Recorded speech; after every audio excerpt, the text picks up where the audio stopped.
आज की इस वीडियो में हम जानेंगे तिरंगे से जुड़ी जानी अनजानी बातों के बारे में, जैसे कि झंडा होता किस लिए है, झंडे का उद्देश्य क्या है और भारत में कितने झंडे हैं, भारत का नया झंडा कोड क्या है, भारत का सबसे पुराना झंडा कौन सा है, भारत का सबसे पहला झंडा किसने फहराया, तिरंगा का कलर कोड क्या है और तिरंगा शपथ क्या है, और भारत के झंडे को उल्टा कब लगाते हैं, उन सब के बारे में जानेंगे। तो चलिए शुरू करते हैं। तो सबसे पहले जानेंगे इंडिया की सबसे बेसिक बातों के बारे में जो ज्यादातर लोग जानते होंगे। इंडियन फ्लैग यानी कि भारतीय झंडा, जिसे ट्राई कलर फ्लैग यानी कि तिरंगा भी कहते हैं, क्योंकि वह 3 रंगों से बना है इसलिए बन गया ट्राई कलर यानी कि तिरंगा। उसमें 3 कलर की पट्टियां यानी कि बैंड्स होती हैं। पहली पट्टी यानी कि टॉप बैंड, जिसमें ध्वज के शीर्ष में ऑरेंज नहीं सैफरन कलर होता है, जिसको केसरिया कलर भी कहा जाता है, जो कि गहरा नारंगी पीला रंग का होता है, जो साहस और बलिदान का प्रतिनिधित्व करता है। ध्वज के मध्य पट्टी का रंग यानी कि मिडल बैंड का कलर होता है व्हाइट यानी कि सफेद। मध्य रंग शांति और सत्य का प्रतिनिधित्व करता है, जिसके बीच में है अशोक चक्र, जिसे धर्म चक्र भी कहा जाता है। वह कानून के पहिए और प्रगति के रूप का प्रतीक है। अशोक चक्र या फिर धर्म चक्र गहरे नीले रंग यानी कि द नेवी ब्लू कलर का होता है, जिसमें 24 यानी कि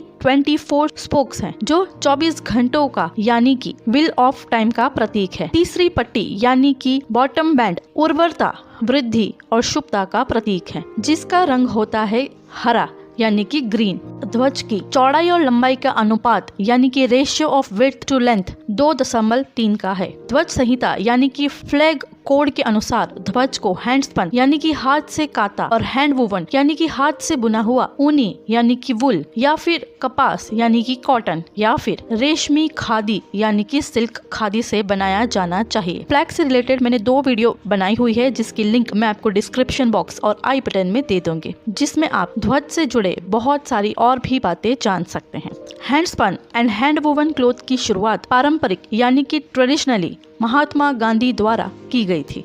बंटिंग यानी कि एक हल्का कपड़ा जो आम तौर पर कपास से बनाया जाता है, उसका उपयोग झंडों के लिए किया जाता है। फ्लैग का वो स्तंभ जहाँ पे झंडा फहराया जाता है उसे फ्लैग पोल यानी कि फ्लैग स्तंभ, फ्लैग स्टाफ, फ्लैग मास्ट यानी कि फ्लैग मस्तूल कहा जाता है। तो अब हम जानेंगे कि झंडा किस लिए होता है। झंडा किसी देश, राज्य, संगठन या समूह का प्रतिनिधित्व करता है और यह उनकी पहचान, गौरव और एकता का प्रतीक होता है। झंडा एक कपड़े का टुकड़ा होता है जो किसी विशेष देश, राज्य, संगठन का प्रतिनिधित्व करता है। यह उनकी पहचान, संप्रभुता और एकता का प्रतीक होता है। झंडा अक्सर एक विशिष्ट डिजाइन, रंग या प्रतीक का उपयोग करके बनाया जाता है, जो उस देश, संगठन से संबंधित होता है। भारतीय राष्ट्रीय ध्वज, जिसे तिरंगा भी कहा जाता है, भारत की स्वतंत्रता, संप्रभुता और एकता का प्रतीक है। यह 3 रंगों का बना केसरिया, सफेद और हरा और बीच में अशोक चक्र है। प्रत्येक रंग और प्रतीक का एक विशेष अर्थ होता है। अब हम जानेंगे झंडे का उद्देश्य क्या है। राष्ट्रीय पहचान। झंडा एक देश की राष्ट्रीय पहचान का एक महत्वपूर्ण प्रतीक है। एकता। झंडा एक देश के लोगों को एक साथ लाता है और उन्हें अपनी राष्ट्रीय पहचान पर गर्व करने के लिए प्रेरित करता है। प्रदर्शन। झंडा एक देश की शक्ति और गौरव का प्रदर्शन करने के लिए इस्तेमाल किया जाता है। पहचान। झंडा एक देश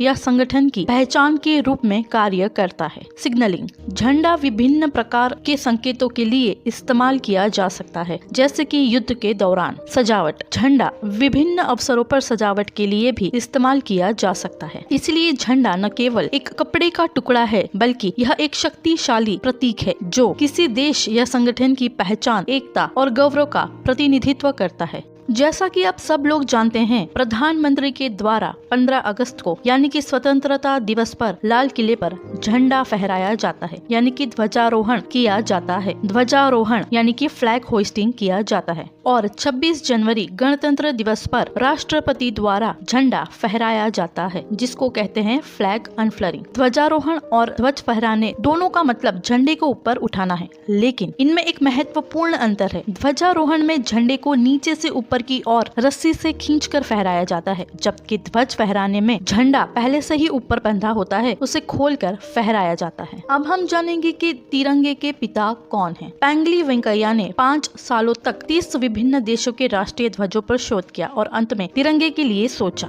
साल 1916 से लेकर साल 1921 तक करीब 30 देशों के झंडे का अध्ययन किया। इसके बाद उन्होंने तिरंगे का डिजाइन किया था। भारत का पहला झंडा किसने फहराया था? भिकाजी कामा उन शुरुआती स्वतंत्रता सेनानियों में से एक थी जिन्होंने ध्वज को ऊंचा रखा और इसे आने वाली पीढ़ियों को सौंप दिया। कहा जाता है कि भारत में पहला राष्ट्रीय ध्वज 7 अगस्त 1906 को कलकत्ता के पारसी बागान स्क्वायर यानी कि ग्रीन पार्क में फहराया गया था। भारत का नया झंडा कोड क्या है? भारतीय ध्वज संहिता 2021 के आदेश के तहत संशोधन किया गया और पॉलिएस्टर या मशीन से बने राष्ट्रीय ध्वज को अनुमति दी गई। अब राष्ट्रीय ध्वज हाथ से काते और हाथ से बुने या मशीन से बने सूती, पॉलिएस्टर, ऊनी, रेशमी, खादी के झंडों से बना होगा। भारत में कितने झंडे हैं? भारत का एक ही झंडा है। क्या आप जानते हैं कि उल्टा झंडा भी फहराया जाता है, पर क्यों? चलिए जानते हैं। उल्टा झंडा आमतौर पर संकट और खतरे का प्रतीक होता है, विशेष रूप से राष्ट्रीय ध्वज को उल्टा फहराना। इसका मतलब यह होता है कि देश या क्षेत्र में कोई गंभीर संकट या आपातकाल है और इसे सहायता के लिए एक संकेत के रूप में देखा जाता है। शायद आप नहीं जानते होंगे कि भारत के झंडे को अभी तक 6 बार बदला गया है। अधिक तौर पर भारत का जो झंडा है पहली बार साल 1906 में कोलकाता में फहराया गया था। 1906 में भारत को जो झंडा मिला था वह झंडा आज के झंडे से बिल्कुल अलग था। उस झंडे में जो 3 रंग थे वह हरा, पीला और लाल रंग था। चलिए अब हम जानते हैं तिरंगा का कलर कोड क्या है। उपयोग के लिए अनुमति RGB मान निम्न हो सकते हैं। इंडिया केसर #FF671F सफेद के लिए #FFFFF इंडिया द्वारा हरा रंग #046A38 नेवी ब्लू #06038D इसके सबसे नजदीकी पैंटॉन मान 165C सफेद 2258C और 2735C है। और अब हम जानेंगे कि तिरंगा शपथ कौन सी है। मैं अपने देश एवं देशवासियों के प्रति निष्ठा बनाए रखने की प्रतिज्ञा करता हूँ या करती हूँ। मेरी प्रसन्नता केवल उनके कल्याण एवं उनकी समृद्धि में ही है।